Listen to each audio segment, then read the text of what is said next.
on est aujourd'hui au milieu de la cour de l'ancien couvent Saint-Sauveur, qui est devenu donc la cour du campus Mailly. Le bâtiment que nous venons de livrer, c'est la partie qui vient s'appuyer contre l'ancien clocher que l'on voit très bien, puisque les pierres et l'appareillage de galets traditionnels catalans a été dégagé. Donc c'est un projet qui est à la fois technique et qui a été réalisé avec des entreprises tout à fait locales, avec des grandes portées, puisque ce sont des espaces de grande dimension.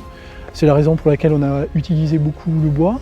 Le béton bas carbone coulé sur place, mais c'est aussi un projet urbain qui est ouvert sur la ville, avec de grandes transparences, parce que l'idée c'était que la faculté de droit, si elle vient prendre place dans ce quartier historique, et historiquement universitaire, puisque la faculté de médecine de Perpignan est une des plus anciennes d'Europe et donc du monde. Donc une faculté qui se doit d'être ouverte sur les quartiers. Les échappées sont ouvertes sur la place de la Lune par exemple et sur les rues avoisinantes. Et inversement, quand on est dans la ville, on voit à travers la résie vivre la faculté, et principalement les soirs d'hiver où la lumière éclaire en fait tout le quartier. Donc ça c'était vraiment très important.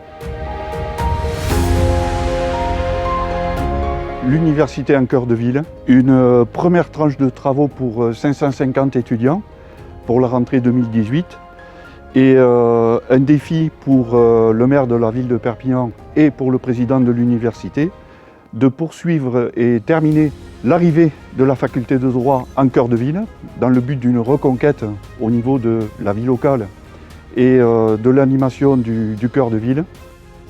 Un projet compliqué, un projet difficile, dans un cœur de ville dense, avec une période de Covid qu'il a fallu gérer au niveau du chantier.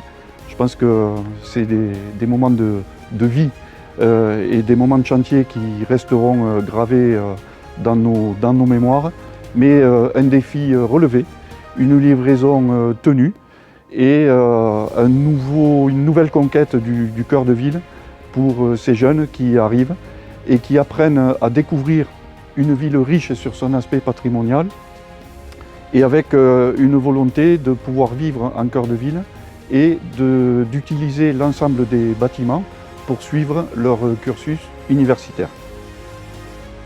Le campus Mailly, c'est près de 1500 étudiants, une trentaine de personnels et c'est en fait la totalité du droit qui était sur le campus du Moulin à Vent qui a déménagé maintenant au centre-ville, au cœur de ville. Le campus Mailly s'inscrit totalement dans la démarche de développement de l'université, puisque l'université est une des premières universités à avoir eu le label DDRS, c'est-à-dire Développement durable et responsabilité sociétale. Et en plus, nous avons la seule école d'ingénieurs en énergie renouvelable, et donc nous avons à cœur d'offrir aux étudiants des bâtiments conformes à leurs études, quoi.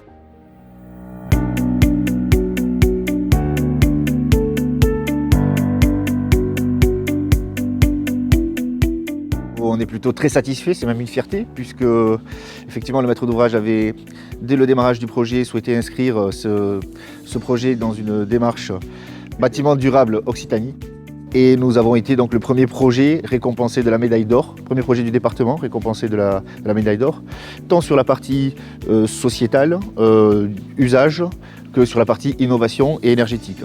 C'est un projet que nous avons souhaité inscrire dans le XXIe siècle, en tenant compte des problématiques du XXIe siècle.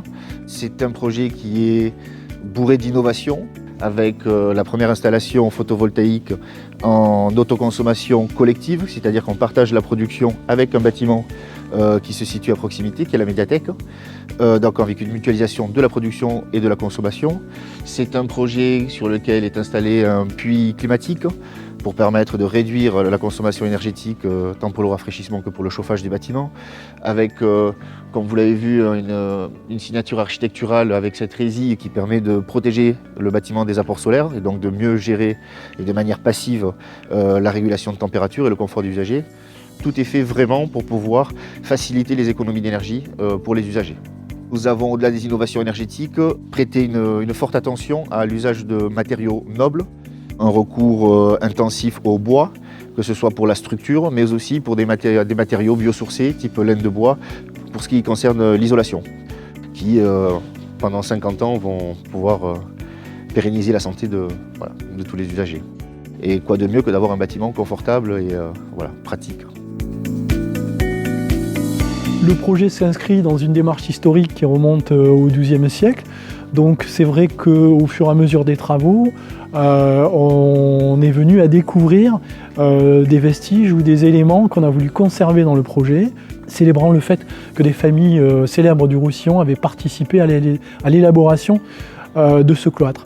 Donc on voit qu'on reboucle l'histoire sur des destinations qui évoluent mais qui sont toujours destinées au savoir et à l'apprentissage et à la fabrication de soie, à l'élévation.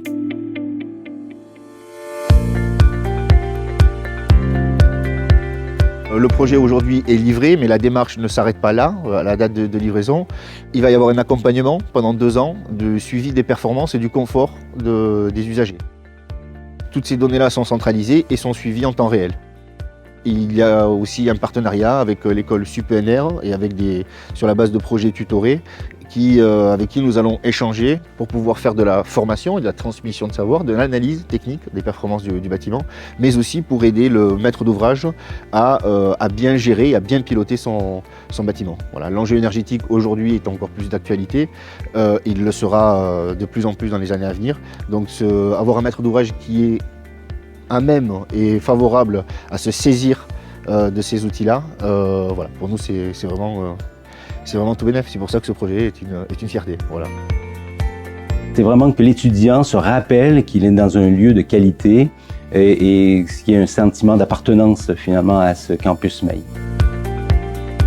Le souhait qu'on peut formuler pour l'avenir, ce serait que les étudiants se souviennent de leurs études au centre-ville et puis qu'ils se souviennent aussi qu'ils ont fait partie d'un projet de réappropriation du cœur de ville dans un bâtiment historique, dans un lieu plein de sens et plein d'histoire.